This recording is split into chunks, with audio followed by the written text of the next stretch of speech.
Thank you so much for coming. It really means a lot that so many people were willing to come check it out. So we're going to try to give some sort of artist talk about what the heck this thing is. So basically, I tried to do something similar to this last semester because I had written a paper about trying to think through new ways of like archiving and record keeping, and what if we try to write a history book using sound instead of just text? And so what would that look like? And also trying to make an installation that would encourage people to think more long term when they're thinking about art and installation and monuments, and trying to think of how would you make it last longer than just a few weeks or years.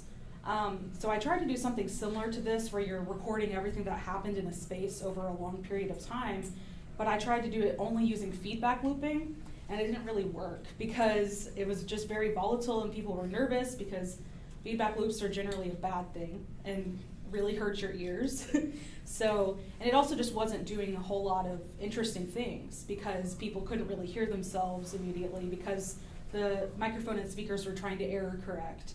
So this semester, Tyler told me, hey, you can achieve that just using a looper. So I'm gonna let him explain.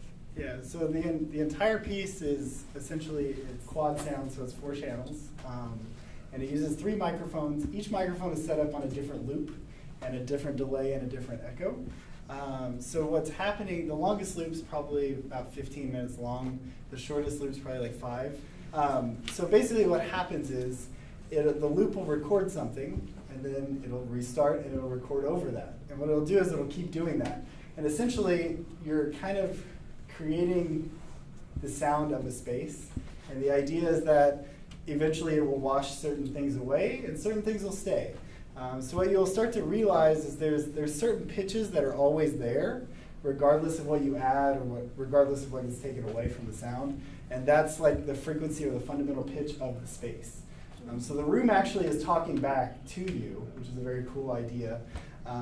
Because what's happening is the speakers are playing and the microphone is still picking up certain things, certain fragments that have continued through the loop.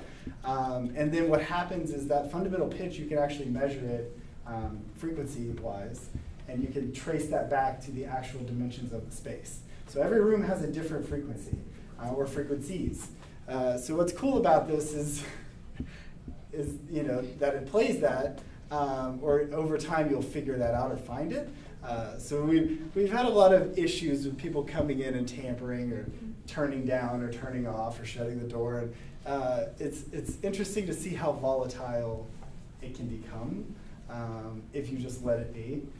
We've done some slight EQing and things to try and mitigate that a little bit. So it's running all in Ableton. There's 7 loops. Every microphone basically has a stagnant loop that's just regular. And then it also has one that's either a delay or like an echo, or a reverb on it to kind of just add and maybe change it up a little bit.